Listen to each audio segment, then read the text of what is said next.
வணக்கம், வாழ்க வளமுடன். நான் உங்கள் ஜோதிடர் மாணிக்கவாசகம் பேசுகிறேன். நிறைய பேர் பார்த்தோம்னா, வீட்டை வாஸ்து பிரகாரம் கட்டி முடிச்சதுக்கப்புறம் வீட்டில் நிம்மதியாக வாழ முடியாமல் பல பிரச்சனைகளை சந்திச்சுட்டு இருப்பாங்க. ஓகேங்களா? ஆனால் கேரளா ஸ்டைலில் அதை வீட்டை இடித்து அப்புறம் வாஸ்து பார்த்து வீட்டை இடித்து லட்சக்கணக்கில் செலவு பண்ணிட்டு இருப்பாங்க.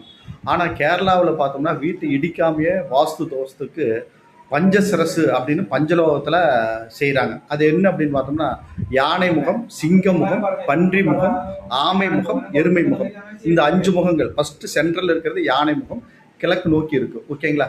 எல்லாமே கிழக்கு பார்த்த மாதிரி தான் இருக்குது. அது சென்ட்ரலாக யானை முகம் இருக்குது. இது பஞ்சலோகத்தில் செஞ்சு வீட்டில் கணபதி ஹோமம் பண்ணி உள்ளிருந்து வரும்போது தலைவாசலில் ரைட் சைடில் வச்சு பேக் பண்ணிட்டோம்னா அந்த வாஸ்து தோஷம் நீங்கிடும். நீங்கள் வீட்டு இடிக்காமையே செல்வாக்கு அதிர்ஷ்டம் நிறைந்த வீட்டை உங்கள் வீட்டை நீங்கள் மாற்றிக்கலாம்.